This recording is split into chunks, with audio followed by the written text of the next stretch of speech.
My name is Mila Parker. I'm 32 years old, and 3 weeks ago, I did something I never thought I'd do. I handed my parents an envelope at Thanksgiving dinner in front of 50 family members. Inside wasn't a check. It was a police report. For 8 years, I sent my parents $3,000 every single month because I believed they were one missed payment away from losing everything. I lived in a 300 square foot studio, worked 2 side jobs, and ate ramen 4 nights a week so they could keep the lights on. Then my sister accidentally sent me a photo from Mom's birthday dinner at a $500 per plate restaurant. In the background, barely visible, was a receipt. I zoomed in. The credit card name wasn't theirs. It was mine. A card I never opened. $437,000 in fraudulent charges over 8 years. Before I walk you through what happened next, please take a moment to like and subscribe, but only if this story resonates with you. And drop a comment with where you're watching from and what time it is there. I'd love to know I'm not alone in this. Now, let me take you back to 8 years ago, the day I got the first phone call that would change everything. It was a Tuesday evening in April when my phone rang. I'd just gotten promoted to financial analyst, $62,000 a year, benefits, my own cubicle. I was 24 and felt like I'd made it. Mila, honey? Mom's voice was strained. I hate to burden you with this. My stomach dropped. What's wrong? Your father's company is downsizing. They're letting him go. We're 3 months behind on the mortgage. She paused. I heard her breath catch. We might lose the house. The words hit like ice water. Why didn't you tell me sooner? We didn't want to worry you. You just started your career and... Her voice broke. I don't know what to do. I was already opening my laptop, pulling up my bank account. How much do you need? Oh, sweetheart, I can't ask you to. Mom, how much? 2,000 would help with the mortgage, but the utilities are overdue and Dad's medication. She trailed off, letting the silence do the work. I can do 3,000, I said. This month and next, until Dad finds something new. Mila, you're such a blessing. Relief flooded her voice. Just until things stabilize. I transferred the money that night. Felt good about it, actually. This was what family did. You showed up when people needed you. Growing up, I'd watch Sienna get the attention. She was charming, funny, the one everyone wanted at parties. I was the responsible one. The one who studied hard, got scholarships, made practical choices. My parents praised Sienna for her personality. They praised me for being helpful. Being helpful became my worth. So when Mom called the next month with a new emergency, roof repair, urgent, contractor needed deposit, I sent another 3,000, and the month after that, and the one after that. Things never stabilized.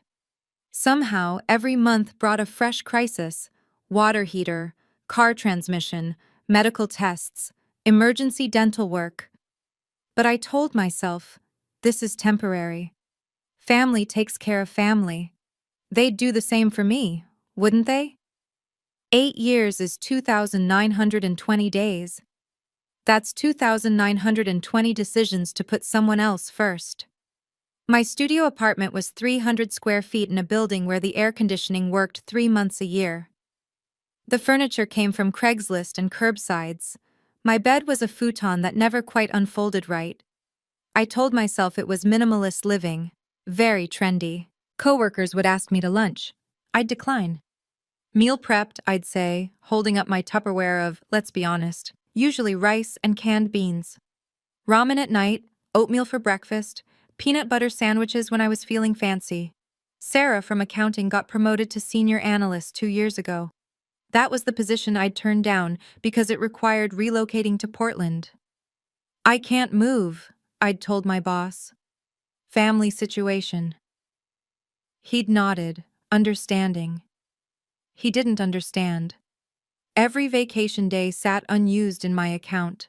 45 days accumulated, expired, vanished. What if there's an emergency? I'd reason. There was always an emergency.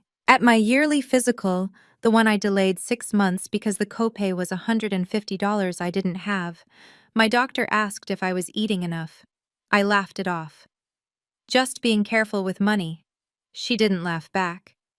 James, my coworker in forensic accounting, mentioned once that he'd seen my parents at Multnomah.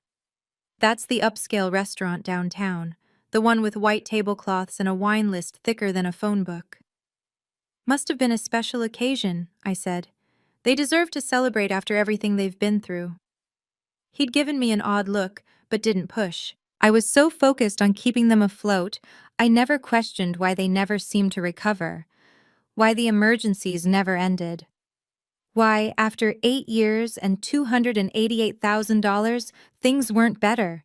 My coworkers were buying houses, getting engaged, taking trips to Europe, building lives. I was building my parents' lives.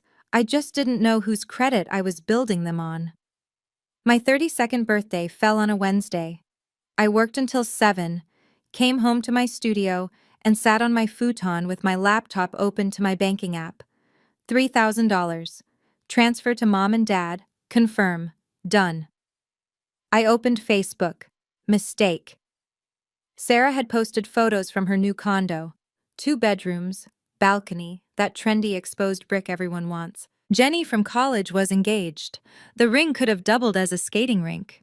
Marcus, who started the same week as me, had just gotten back from Japan. 17 photos of temples and sushi, and him smiling in front of Mount Fuji. My last vacation was... I couldn't remember. My last date was 14 months ago.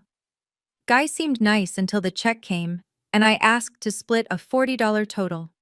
He'd paid, but his texts stopped after that. My dating app sat unopened for months. What was I supposed to put in my profile? 32-year-old financial analyst seeking someone who enjoys Netflix on a 13-inch laptop and deep conversations about why generic cereal is underrated. My retirement account balance, $8,300. According to every financial planning article I'd ever read, it should have been closer to $80,000 by now. I wrote those articles for clients. I just couldn't seem to follow my own advice. My phone buzzed. Mom. Honey, I'm so sorry to ask, but Dad needs emergency dental work. Root canal. $4,000 and they want payment up front. I checked my savings. $347. I don't have $4,000 right now, I said. Oh. Pause. I understand. We'll figure something out. Maybe we can put it on a credit card. Her voice got smaller. Even though we're maxed out already. The guilt hit like a fist. I can pick up extra shifts at the store, I said. I'd been doing weekend retail for 6 months now. Give me 2 weeks. You're such a good daughter, Mila. I don't know what we'd do without you.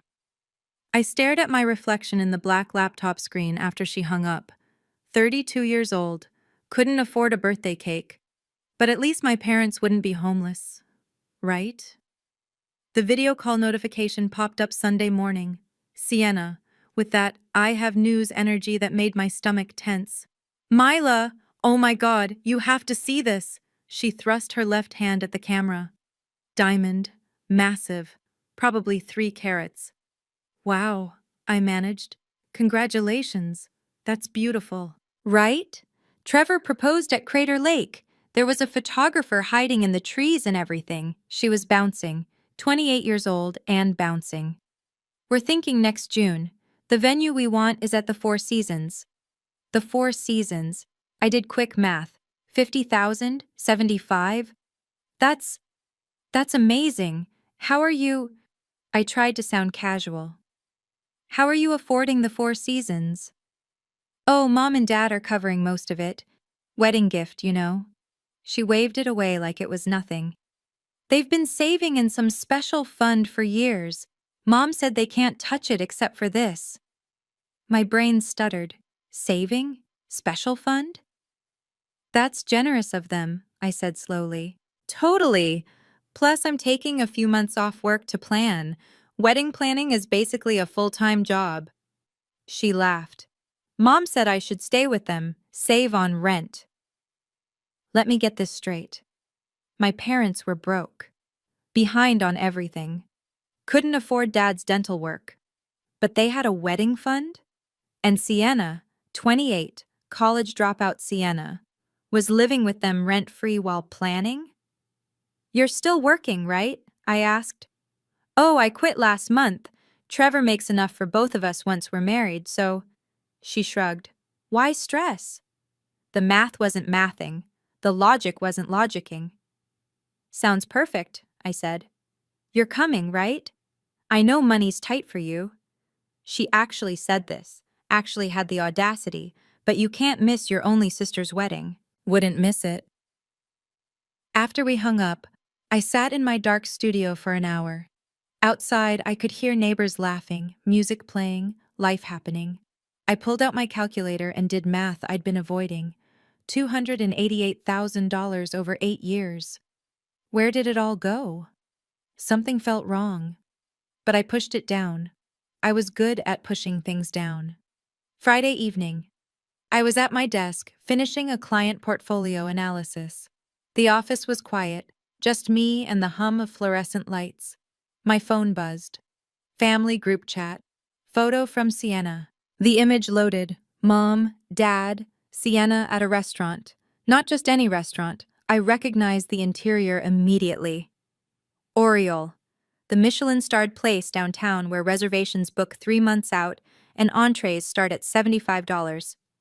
Caption: Mom's 60th at Oriole, best meal of my life.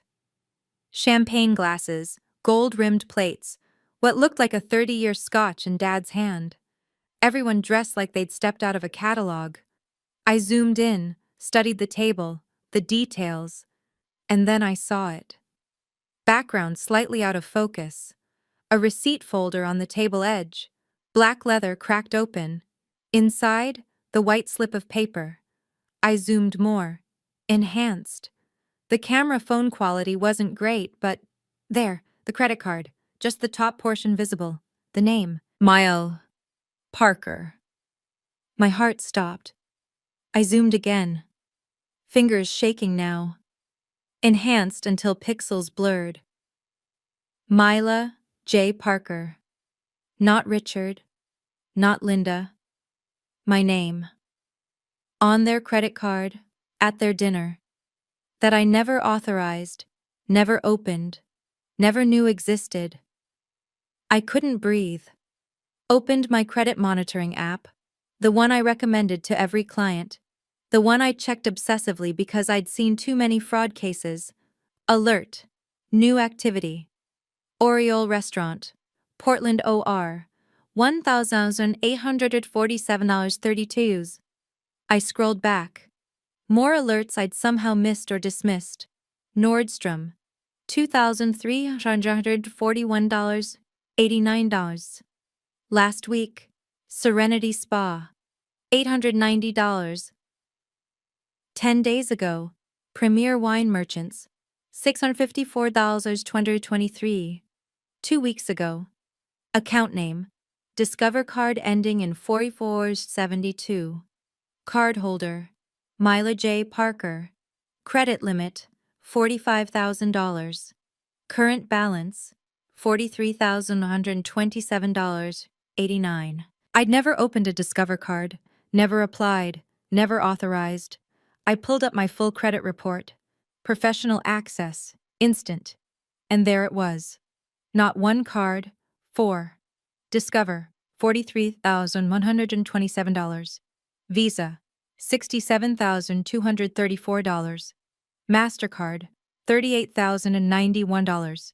American Express. $89,102. Plus a personal loan I'd never signed for. $89,000. Total.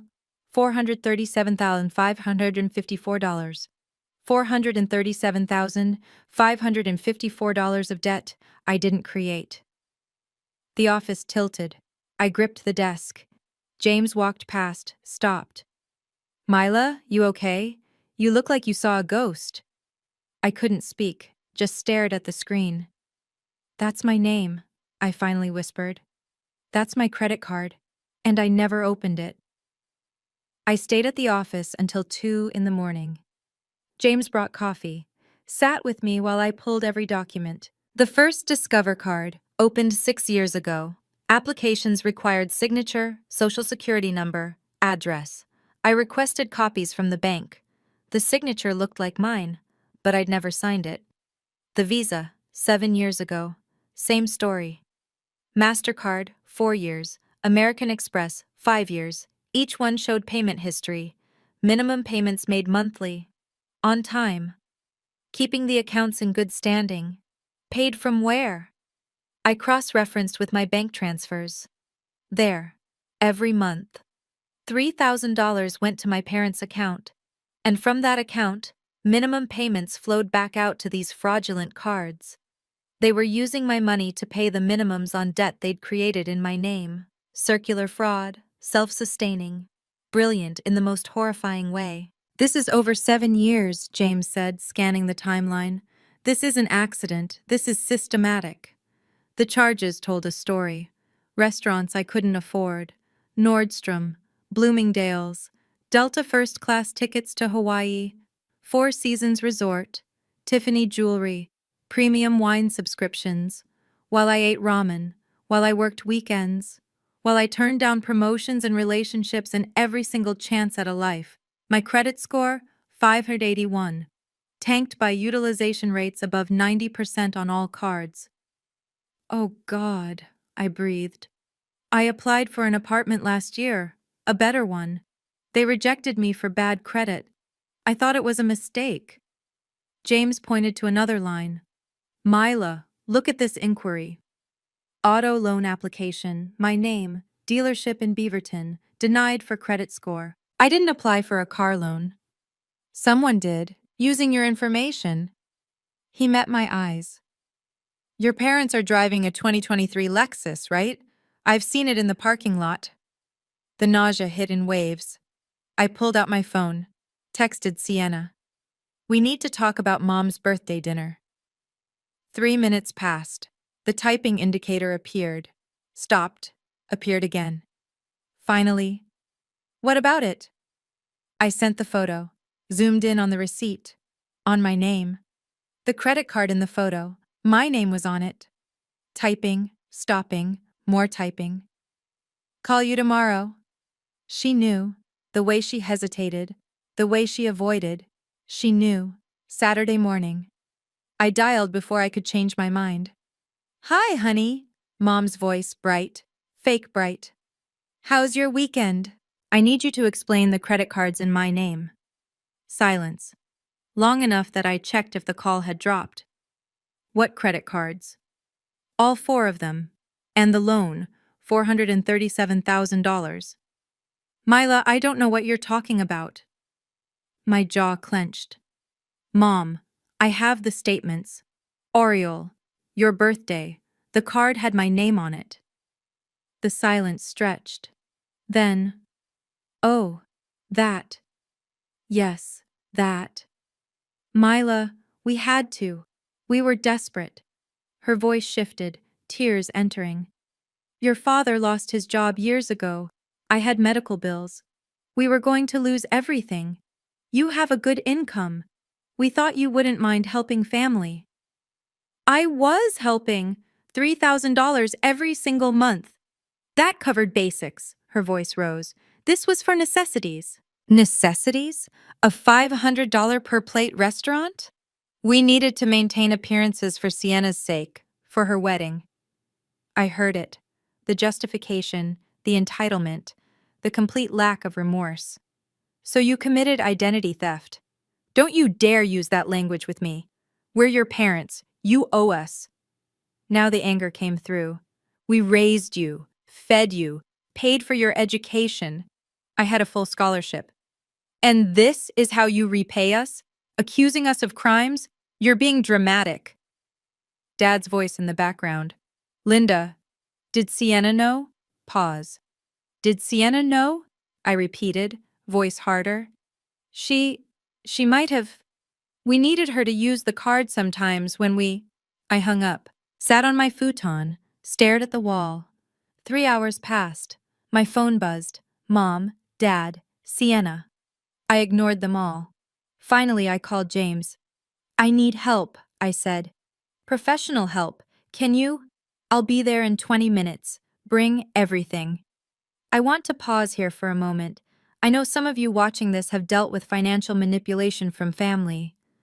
Maybe you felt that same guilt, that voice saying, "But they're family, you should just let it go." The guilt is real. The confusion is real. If you've ever felt torn between protecting yourself and being the good daughter or good son, drop a comment. Your stories matter. And if this resonates with you, hit that subscribe button. We're in this together. Now back to what happened next. James showed up with his laptop and a legal pad. We spread everything across my tiny kitchen table, which was really a folding card table from Target. "Walk me through the timeline," he said. "Pen ready." I did. Every phone call, every emergency, every transfer, the discovery, the confrontation. He took notes, didn't interrupt. When I finished, he looked up. "Myla, this isn't family drama. This is felony fraud." The word felt too big, too serious. "They're my parents. Who stole almost $750,000 from you?" He opened his laptop, started a spreadsheet. "Let's document everything." 3 hours. We built an evidence file. Column 1, date of my transfer to them. Column 2, amount. Column 3, their emergency claim.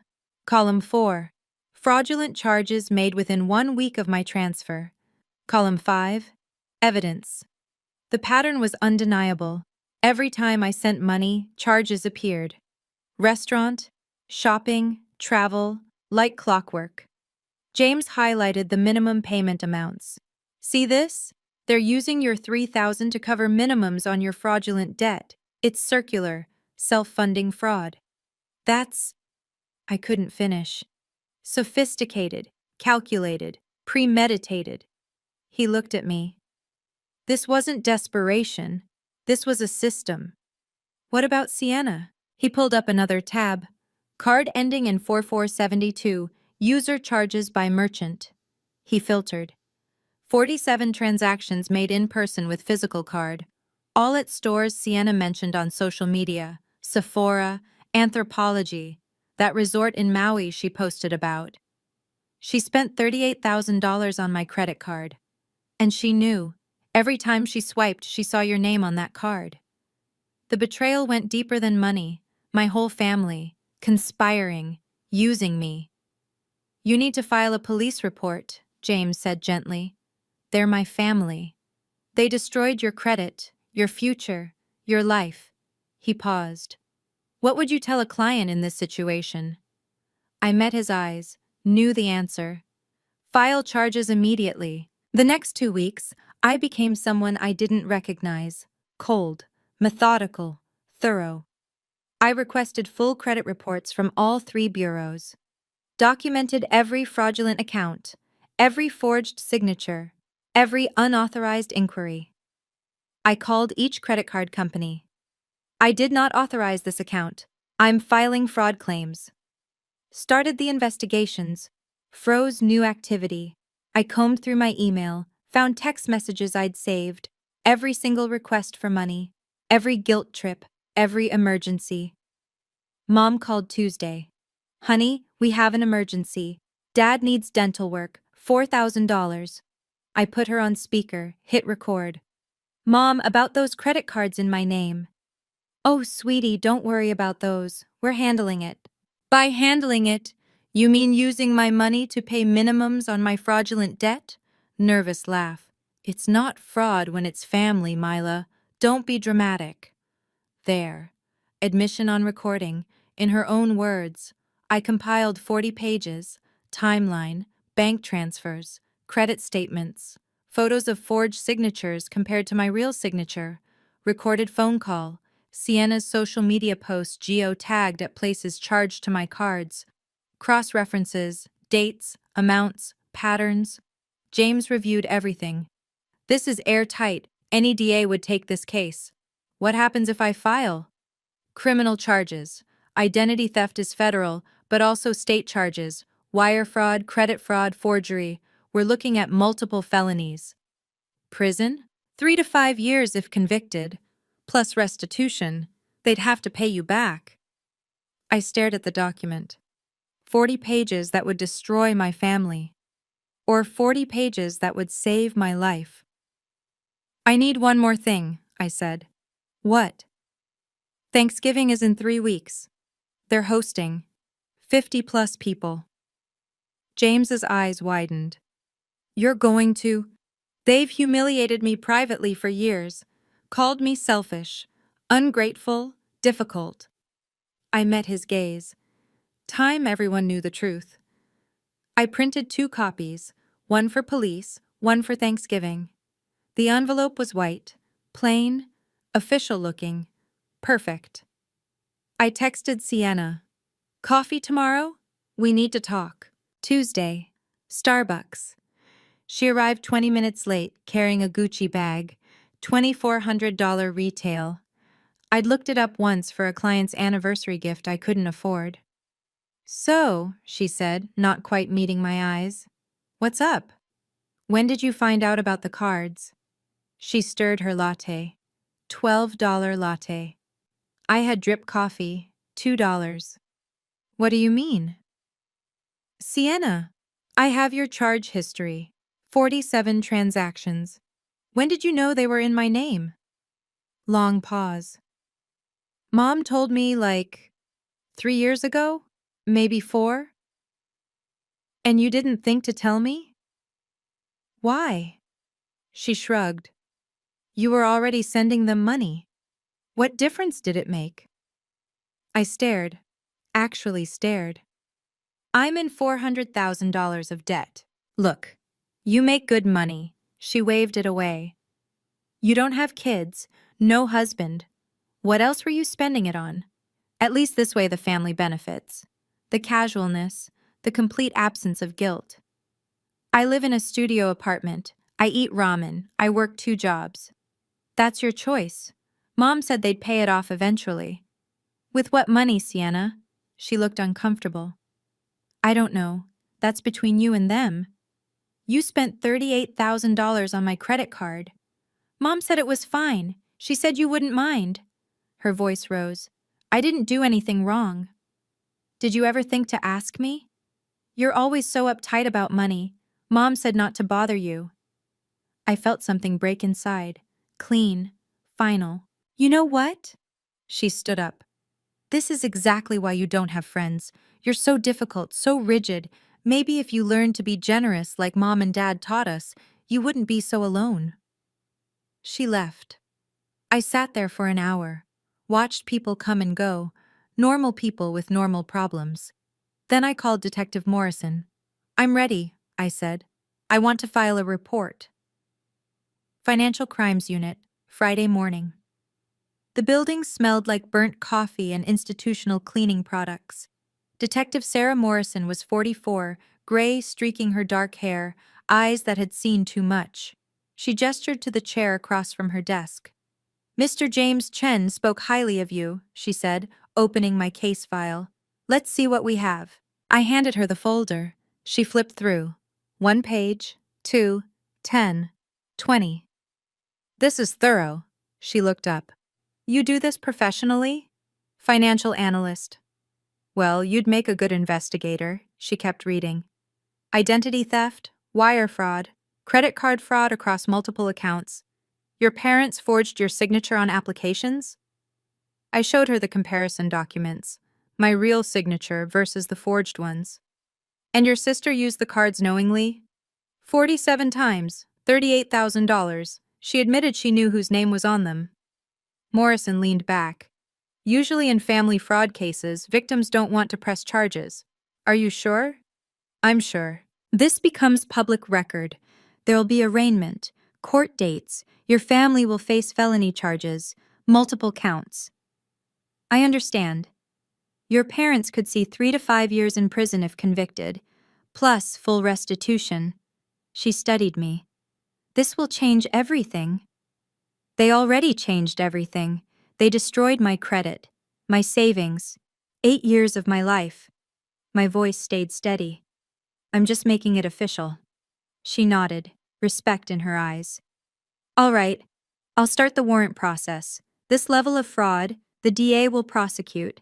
Probably looking at 3 to 5 years if convicted, plus restitution order for full amount. What's the timeline? Investigation takes a few weeks. Warrant maybe a month. She paused. Why? Thanksgiving is in 12 days. They're hosting 50 people. Understanding dawned on her face. And you want copies of the report, official documents, case number. She actually smiled. Small, grim. You're going to tell them.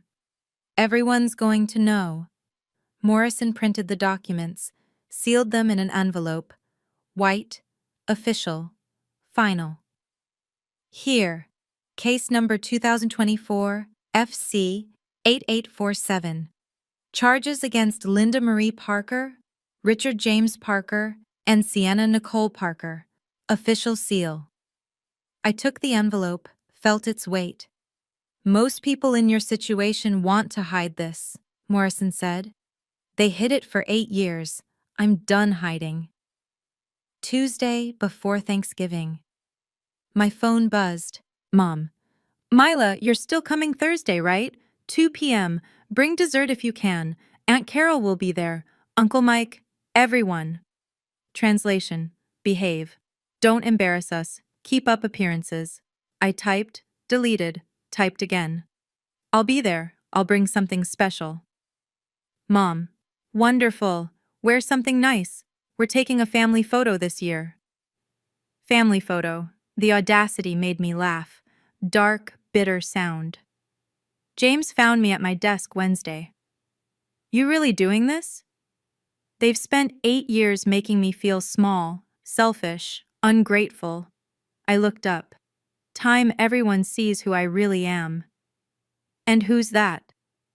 Someone who keeps receipts. The plan solidified in my mind. Crystal clear, undeniable. Arrive on time. Be polite. Blend in. Wait until after dinner, during dessert, when everyone was gathered and comfortable. When Mom would inevitably make some comment about my lack of contribution or Sienna's wedding costs. Then I'd stand up, pull out the envelope, let truth unfold in front of everyone who'd ever heard their lies about me. I went shopping, bought one outfit, first new clothes in 2 years, nothing expensive, $40 at Target, but clean, professional, put together, printed a second set of documents, highlighted the key sections, case number, charges, evidence summary. Wednesday night, I couldn't sleep, rehearsed in my mind. Stay calm, stay professional, facts only, no emotion.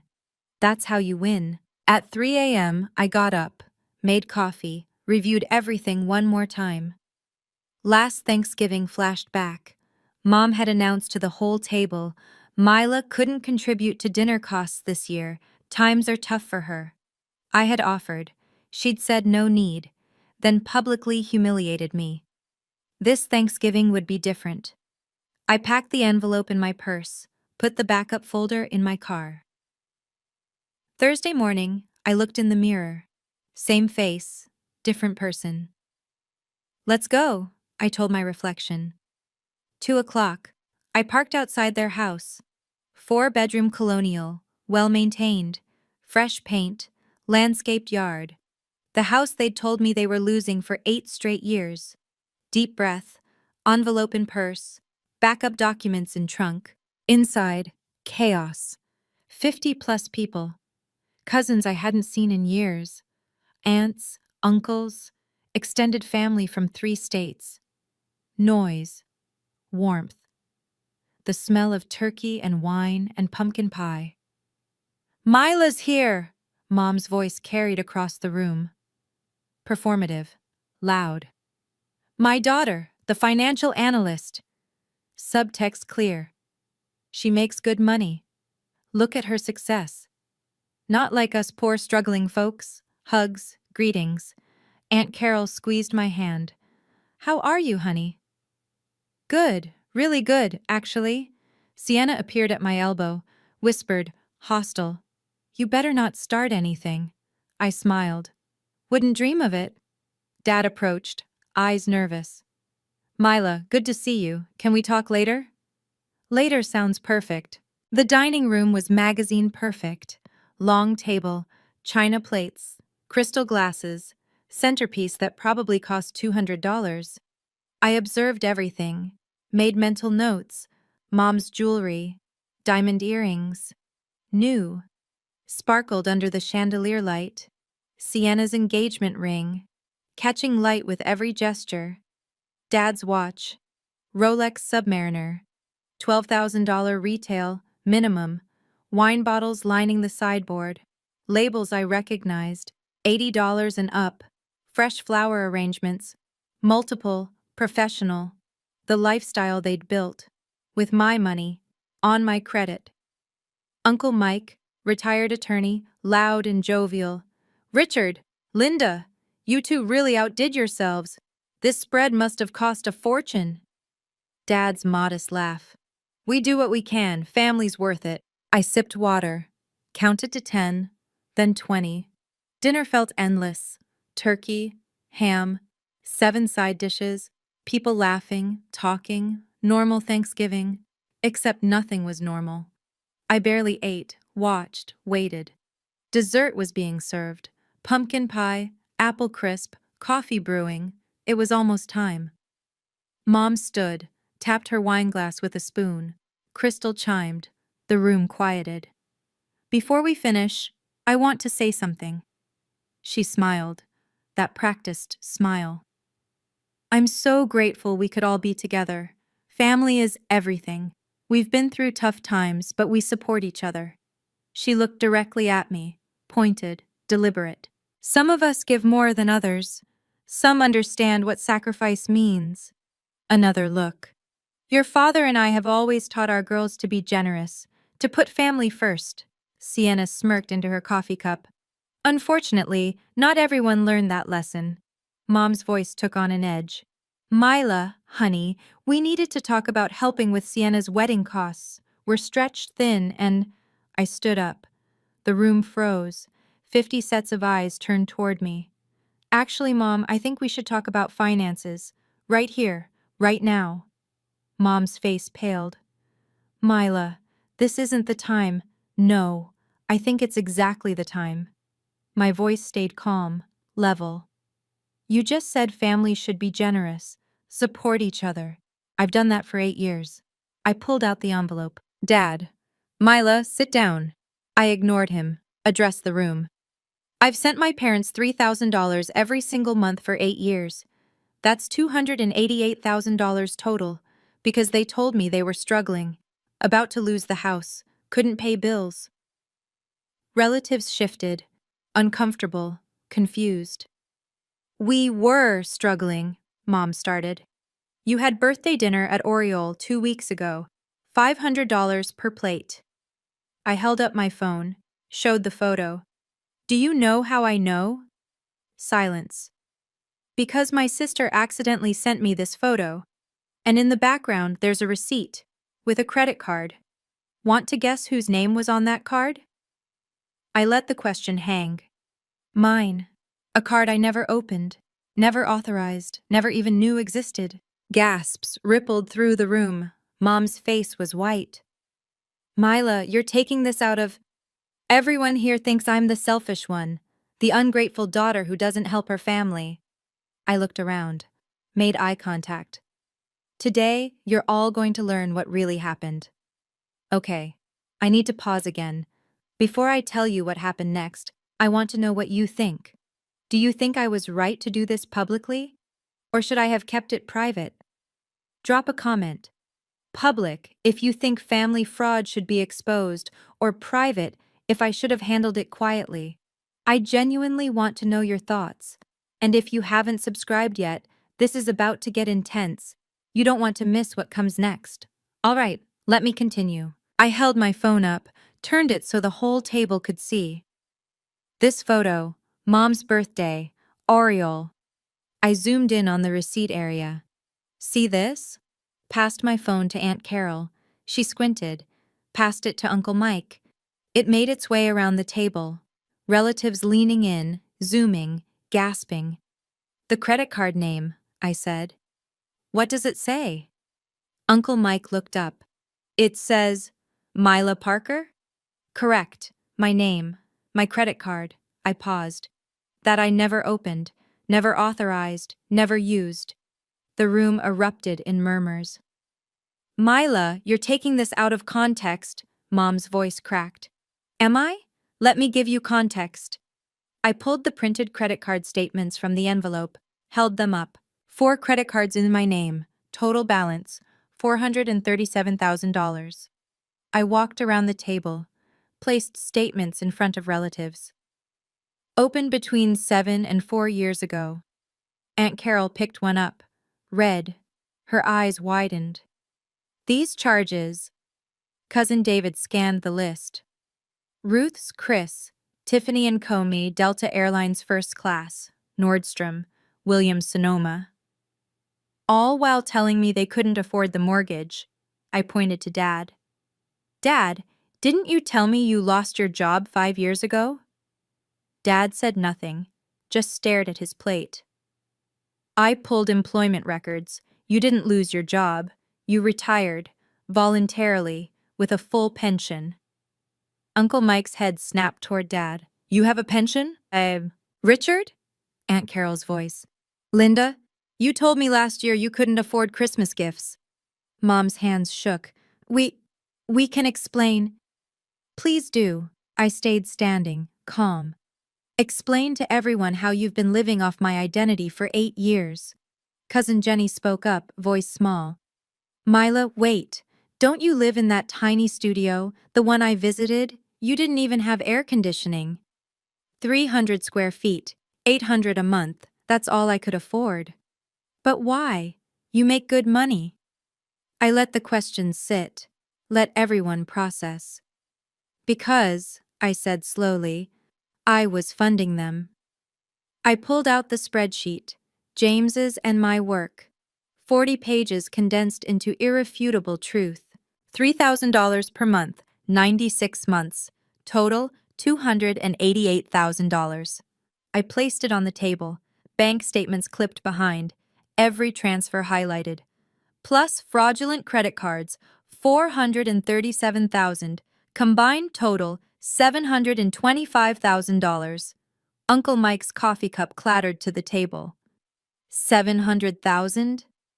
While I lived on ramen, worked 2 side jobs, turned down promotions because I couldn't relocate, my family needed me. Had $347 in savings on my 32nd birthday. I opened my phone, showed the photo of my studio. This is where I live, 300 square feet. Passed my phone around again, watched faces change. Shock, disbelief, anger. Meanwhile, I pulled up photos from Mom's Facebook before she deleted it. Their house, 4 bedrooms, kitchen renovation last year, $60,000, charged to my credit card. Aunt Carol turned to Linda.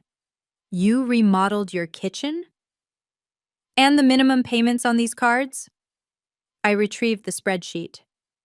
Paid from my $3,000 monthly transfers. They used my money to cover the minimums on debt they created in my name. That's... Aunt Carol couldn't finish. Illegal.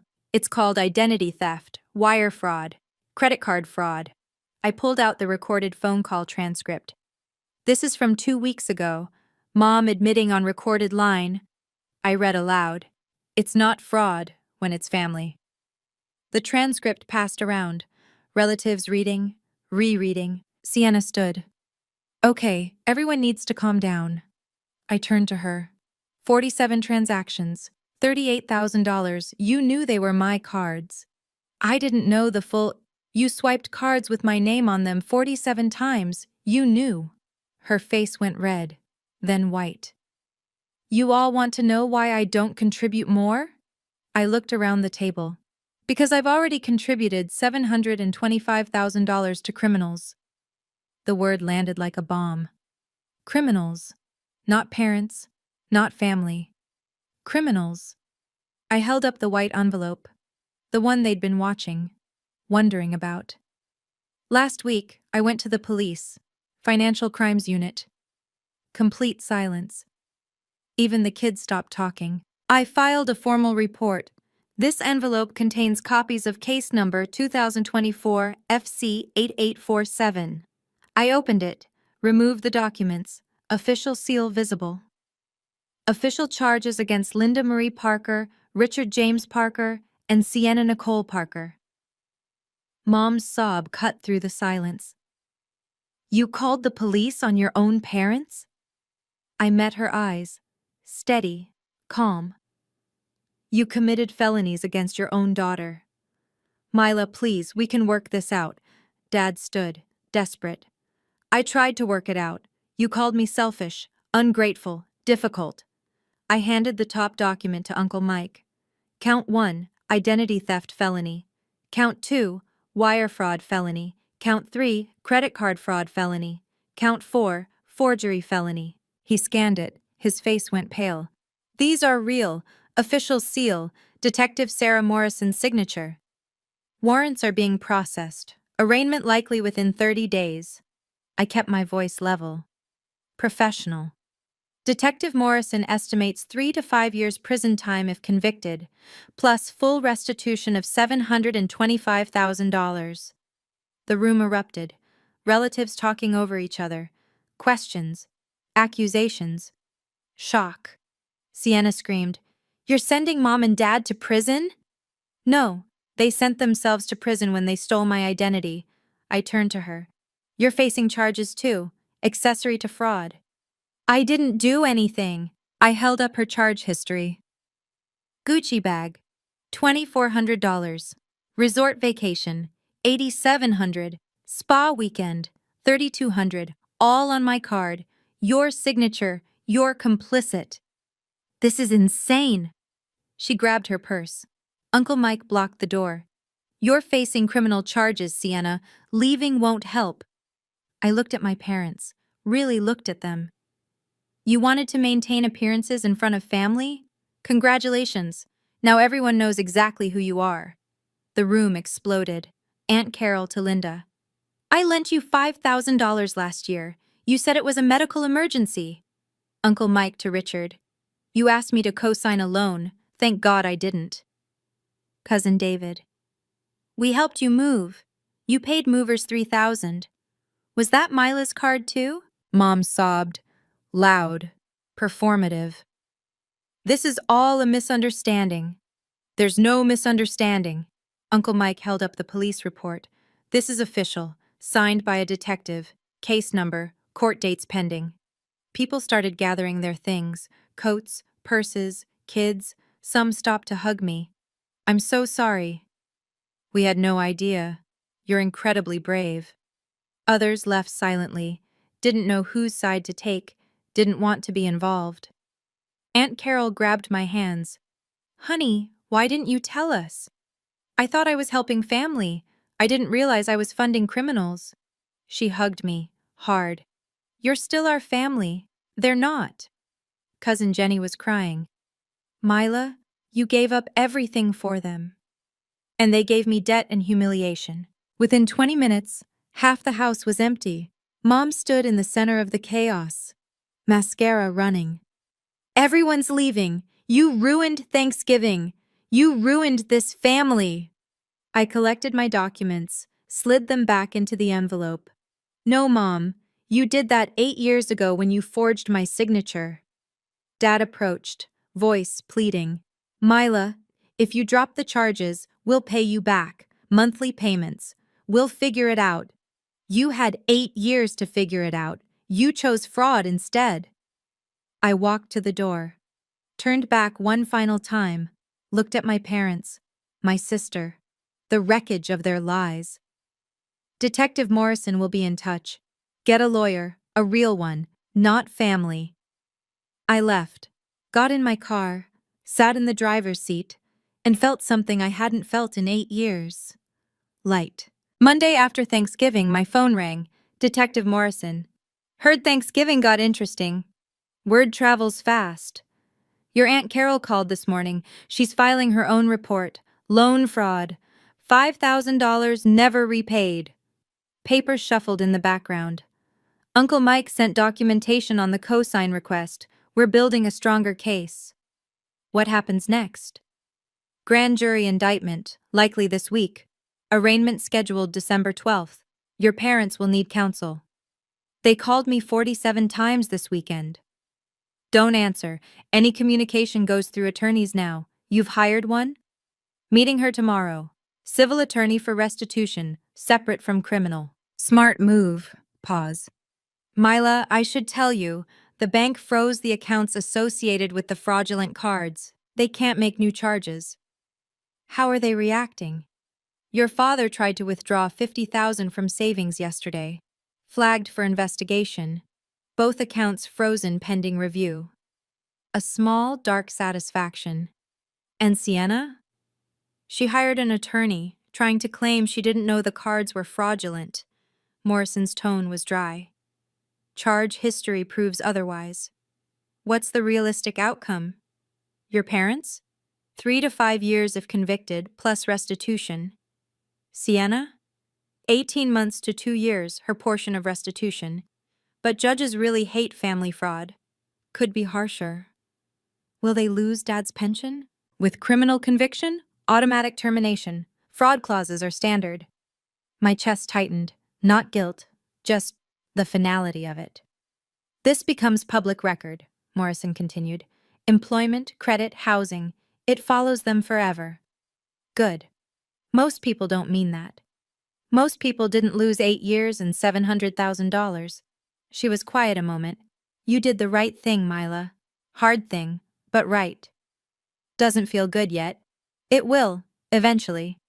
After we hung up, I sat at my desk, stared at spreadsheets that usually made sense. James appeared with coffee. You okay? Ask me in a year.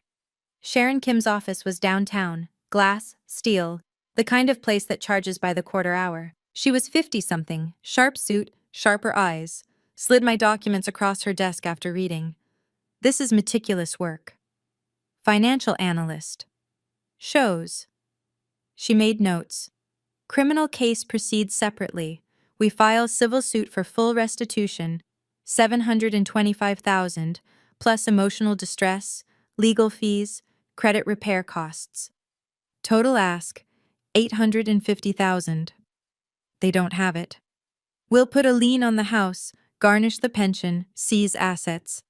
Bank accounts are already frozen. We redirect those funds to repayment. Takes years, but you'll recover most. She walked me through the paperwork. Lien on their house. 4 bedrooms, valued at $680,000, mortgage paid off, ironically, with my money. They might try to settle, avoid trial. I'm not settling. She looked up, approved. Good. They don't deserve mercy. And your sister?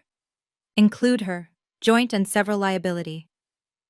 She'll claim she didn't understand the extent. She used cards with my name 47 times. She understood. 2 hours of documents, signatures, notarizations. My hand cramped. They'll be served tomorrow, officially. How will they react? Usually, anger, then bargaining, then panic. Sharon closed the folder. Your mother already called me, actually. What? Yesterday, wanted to explain the misunderstanding. I declined representation. She called you? Told her to get a criminal defense attorney first. Priorities. Sharon's smile was grim. I also noticed their social media went dark this morning. Facebook, Instagram, all deleted. They're scrubbing their digital presence. Too late. I screenshot everything last week. I almost laughed. Almost. Off the record, Sharon said. How are you holding up? I'm angry, hurt, betrayed. I met her eyes. But mostly, I'm just tired of being their ATM. That's the healthiest thing I've heard all day. Wednesday morning. I woke up to 63 notifications. Facebook, Instagram, text messages from people I hadn't spoken to in years. Cousin David had posted, "Sometimes family isn't who you're born to. It's who would never betray you." 147 likes.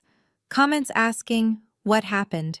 Aunt Carol commented, some people learn integrity, others learn fraud. Thanksgiving revealed everything. By lunch, the full story was spreading.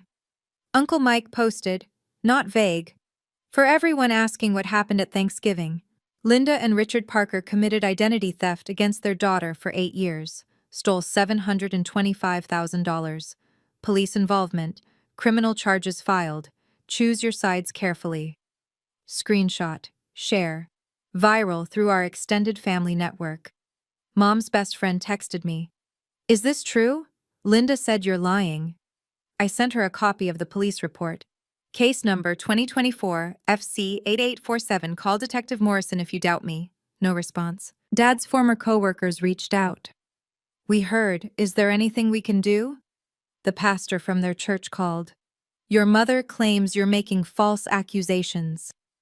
I filed a police report with evidence. Public record. Case number 2024 FC 8847. Financial Crimes Unit. Call them yourself. Long pause. I'll do that. Mila. I'm sorry. Within 48 hours, their reputation was rubble. Sienna's engagement. Her fiancé called it off.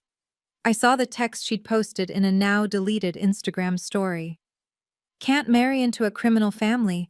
What if she does this to me? Their country club. Membership revoked. Morality clause. Their church. Asked to step back until legal matters resolved. Banking. Blacklisted from opening new accounts.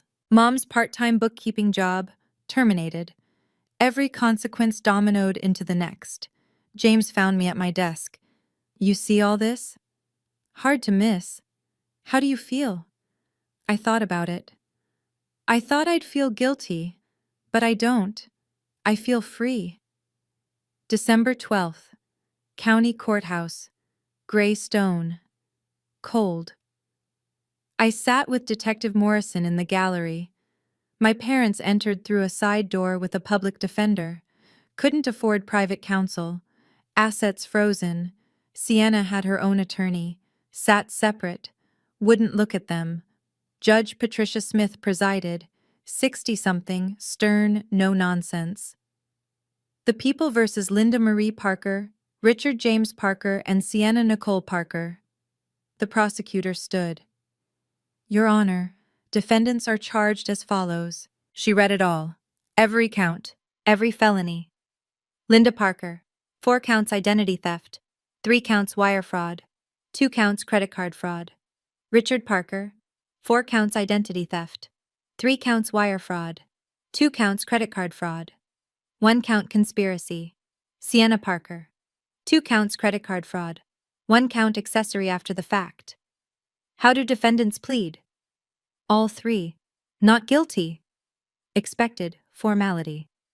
Your Honor, the People request bail of $100,000 each, flight risk due to... Defense interrupted.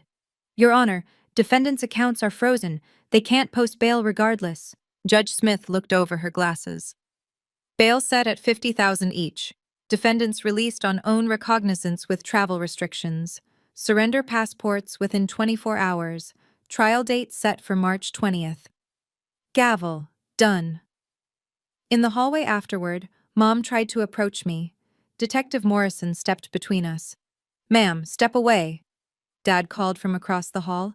We're still your parents. I turned, looked at him, really looked.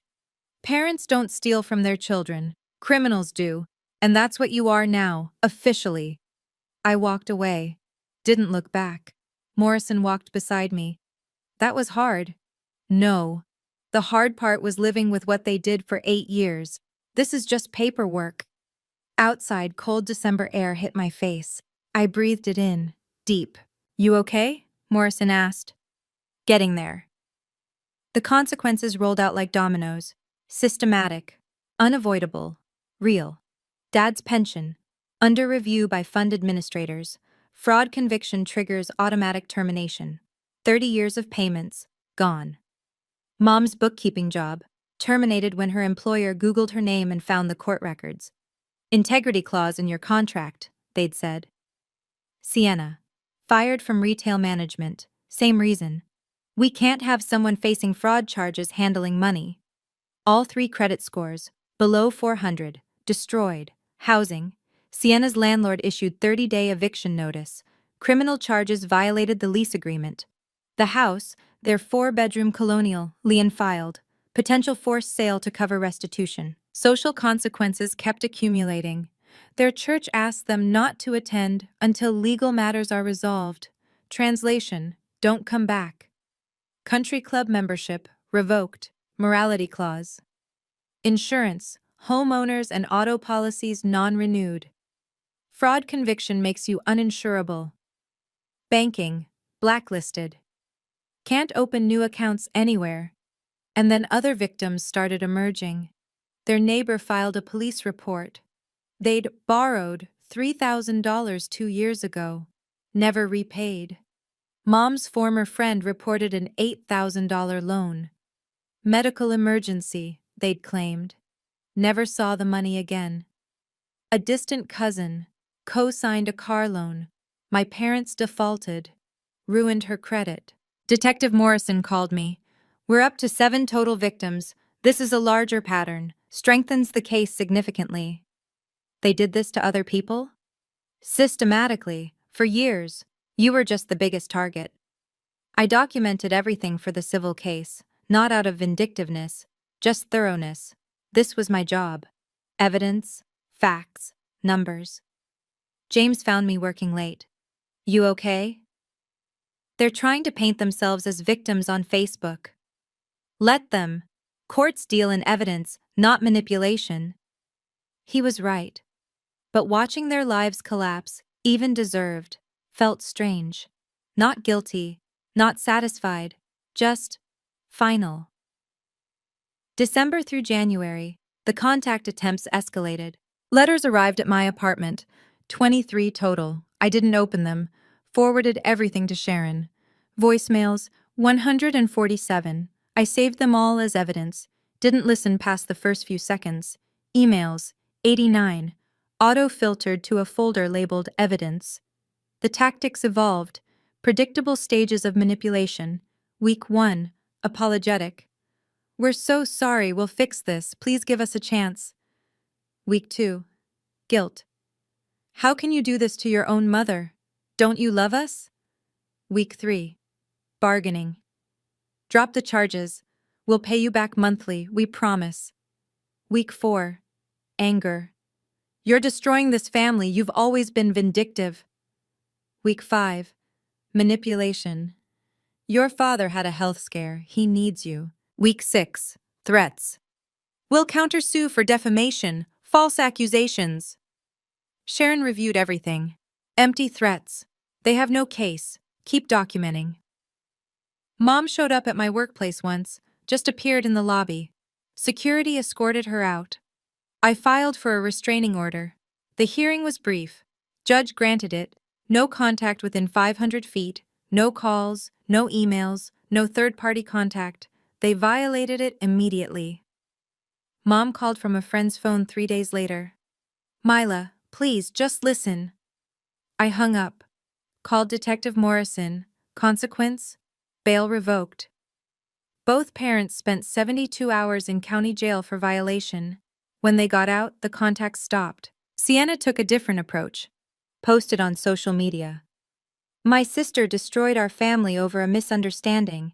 Money isn't worth losing family. Comments section exploded. Former coworkers, extended family, people who knew the truth. That's not a misunderstanding, that's fraud. She didn't destroy anything, they did. You're facing criminal charges too, Sienna. She deleted everything within hours. My therapist asked, how does it feel, maintaining these boundaries? I thought about it. Like breathing for the first time in 8 years. February, 8 weeks before trial. The DA's office called. We have a plea deal offer. I put them on speaker. Sharon listened in. Terms. Your parents plead guilty to reduced charges. 18 months prison instead of 3 to 5 years. Full restitution of $725,000 over 15 years. 10 years probation after release. And Sienna? 6 months jail. 5 years probation. Restitution of her $38,000. Sharon and I exchanged looks. It's a good deal, the DA said. Guarantees conviction and restitution. Trial is always a risk. What risk? Juries can be unpredictable with family cases. Sympathy factor. They must have been desperate. We've seen acquittals in situations like this. My jaw tightened. They weren't desperate. They were greedy. I know, but juries, family cases are complicated. This guarantees accountability. After he hung up, I stared at Sharon. 18 months is light. It is, but it guarantees conviction, guaranteed restitution, no risk of acquittal, and it's public record forever. Do they lose the pension? With guilty plea, yes. Automatic termination, fraud conviction. And their record? Felony convictions, permanent, employment, housing, credit, all affected forever. I sat with it, thought about trial, watching them squirm on the stand. Cathartic, but risky. The plea deal ensured consequences, certain, unavoidable. I want one condition. What? They have to allocute, public hearing. They state exactly what they did, on record, in court, in front of people. Sharon nodded. That's standard for plea deals. They have to admit guilt publicly. Then I'll accept. She called the DA back. My client accepts with standard allocution requirement. Done, hearings in 2 weeks. I wasn't getting revenge. I was getting justice. There's a difference. February 28th. The courtroom was packed. Public record hearings draw crowds. Local news, family members, people who'd heard the story. Judge Smith. We're here for plea allocution. Mrs. Parker, do you understand you're pleading guilty? Mom's voice, flat, defeated. Yes, Your Honor. State your crimes for the record. Long pause. Then, I opened 4 credit cards in my daughter Mila Parker's name without her knowledge or permission. I used those cards for personal purchases totaling $437,000. I accepted $288,000 in direct transfers from her under false pretenses. I knew what I was doing was illegal. The words hung in the air, undeniable, recorded, permanent. Mr. Parker? Dad's hands shook. I knew about the credit cards. I participated in the deception. I used the cards. I forged Mila's signature on applications.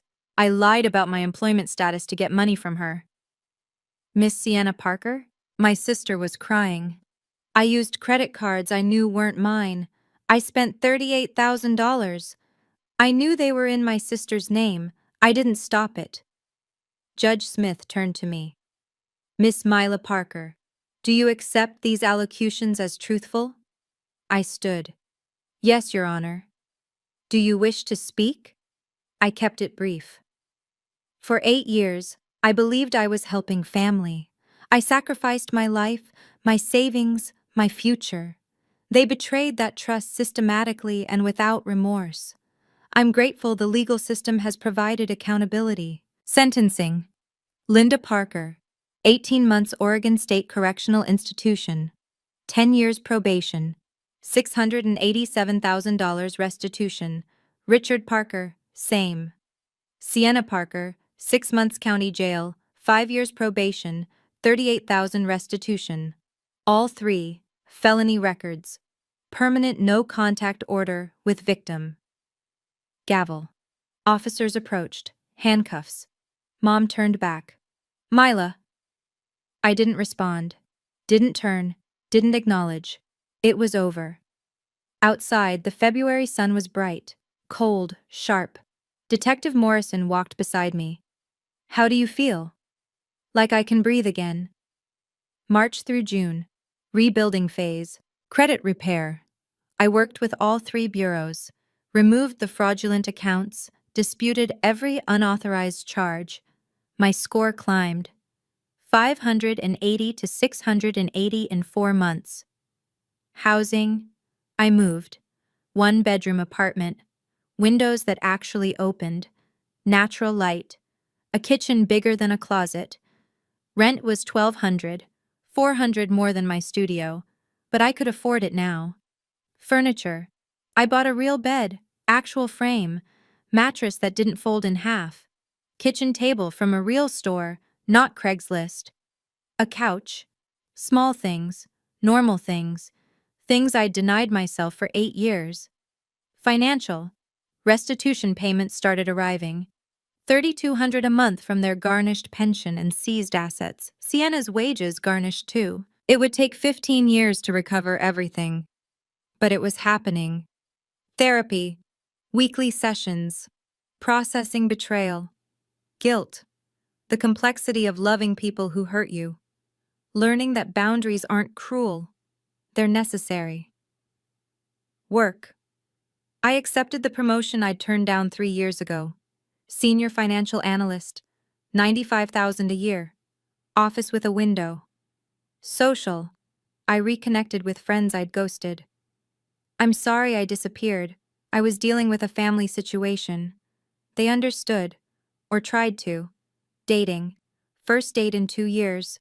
Coffee with someone from a different department. Nervous. Awkward. Good. Hobbies. I joined a book club. Started running. Rediscovered what I liked when I wasn't performing survival. Family. Aunt Carol. Uncle Mike. Cousin David. They stayed in contact. You're still family to us. They're not. Unexpected, Sienna sent a letter from jail, apologizing. I see now what we did to you. I read it. Didn't respond. Maybe someday. Not yet. Parents. No contact. No desire for contact. Maybe never. I packed all their letters, emails, voicemails into a box. Stored it in the closet. Not for them. For me. Reminder of what I survived. Life wasn't perfect. But it was mine. Finally, completely, mine. 6 months post-sentencing. I want to answer the questions people keep asking. Do you miss your parents? I miss who I thought they were. I don't miss who they actually are. There's a difference. Do you feel guilty? Sometimes. That's what they conditioned me to feel. Guilt was their most effective tool. But guilt is manipulation. I didn't commit crimes. They did. Would you do anything differently? I wish I'd seen the signs sooner. The emergencies that never ended. The numbers that didn't add up. The defensiveness when I asked questions. Red flags were there. I ignored them. Chose to believe. That's on me. Advice for others in similar situations? Monitor your credit obsessively. Check every 3 months. If family asks for money repeatedly, ask for documentation. Real crises have paper trails. If they're defensive when you ask questions, that's a red flag. And remember, saying no to family doesn't make you a bad person. Protecting yourself isn't selfish. It's survival. What I learned, family is behavior, not biology. DNA doesn't obligate you to accept abuse. Boundaries aren't cruel, they're necessary. People who love you respect them. People who exploit you call them hurtful. Financial abuse is abuse. Full stop. The legal system exists for a reason. Using it doesn't make you vindictive. Shame belongs to the perpetrator, not the victim. Final thought. I'm 32 years old. I have $42,000 in savings now. A 1-bedroom apartment I love. A job I'm good at. Friends who actually care about me. Most importantly, I have myself back. They took 8 years and $725,000. But they can't take any more. I won't let them. People ask if I forgive them. I don't. Forgiving them would mean accepting what they did was okay. It wasn't, and I'm okay with that. Thank you for staying until the end. If this story resonated with you, please share it. Someone else might need to hear they're not alone. Drop a comment. Have you ever had to set boundaries with family? How did it turn out? And if you haven't subscribed, hit that button now for more stories like this. Check the description for resources on financial abuse and identity theft protection. You're stronger than you know. Take care of yourself. That's not selfish, that's survival. Looking back with clarity now, I can see what drove my parents and sister, not to excuse it, just to understand it. My mother, Linda, grew up poor. Really poor. Her relatives had money, and they made sure she knew she didn't. That childhood shame transformed into adult image obsession. She equated appearance with worth, success with respect. When Dad's income couldn't sustain the lifestyle she craved, instead of adjusting expectations or living within means, she rationalized fraud. In her mind, she wasn't stealing, she was collecting what was owed. She'd convinced herself that raising me meant I owed her, that my success was partly hers, that using my credit wasn't theft, it was redistribution of family resources. Classic narcissistic entitlement combined with victim mentality. She genuinely believed she was the wronged party, that I was being unreasonable by objecting to identity theft. My father Richard was the enabler. Textbook. He knew it was wrong. Deep down, he knew. But he feared confronting Linda more than he feared legal consequences. Conflict avoidance became complicity. He told himself he was keeping the peace. Really, he was choosing comfort over integrity, over his own daughter. Every time he didn't stop her, he chose her delusion over my well-being. Sienna operated from learned entitlement. She'd never been held accountable for anything growing up. Mom and Dad praised her for existing. They praised me for achieving. Different standards, different rules. In her worldview, my success was a family resource to be shared, not my personal achievement. She genuinely didn't understand why I was upset. You make good money, what else would you spend it on? Empathy requires development. Our parents never required it of her, so she never learned it. Together they created a sophisticated emotional manipulation system. They never demanded money outright, too obvious. Instead, they painted crises, created urgency, triggered my guilt. Then, allowed me to offer the solution. This made me feel responsible, feel like I was choosing to help. That was intentional. That was the brilliance of their manipulation. They exploited my sense of filial duty, the very value they'd instilled in me as a child, used my strength against me, weaponized my love, now my vulnerabilities, because I had them. My weakness wasn't kindness. Kindness is a strength. My weakness was guilt conditioning and people-pleasing. From childhood, I learned my worth came from being the helpful daughter. Sienna got attention for being charming. I got attention for being responsible. That became my identity, my currency. I thought love was transactional. I provide, therefore I matter. Therefore I'm loved. I also suffered from what therapists call fixer mentality, common in eldest daughters. If there's a problem, I solve it. The problem being real wasn't a question I thought to ask. Questioning felt like abandoning family. Additionally, and this is ironic, my professional skills created a blind spot. I was an expert at analyzing other people's finances. I could spot fraud patterns in client portfolios instantly. But I couldn't see I was victim of fraud in my own life, too close to it, too emotionally invested, too conditioned to trust them. Here's what I wish someone had told me at 24. Red flags I missed. The emergency never ends. Real financial crises have resolution timelines. Perpetual crisis is a control tactic. Vagueness about details. Legitimate needs come with paperwork. If they can't or won't show documentation, be suspicious. Defensiveness when questioned.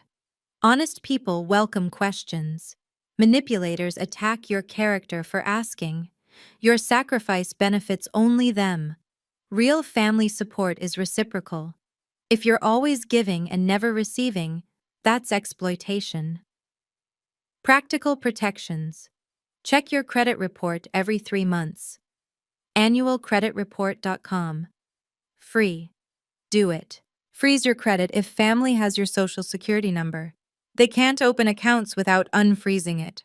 Never give anyone, even parents, access to your bank accounts, ever. If helping family financially, pay directly to the creditor. Rent to landlord, not cash to them. Document everything.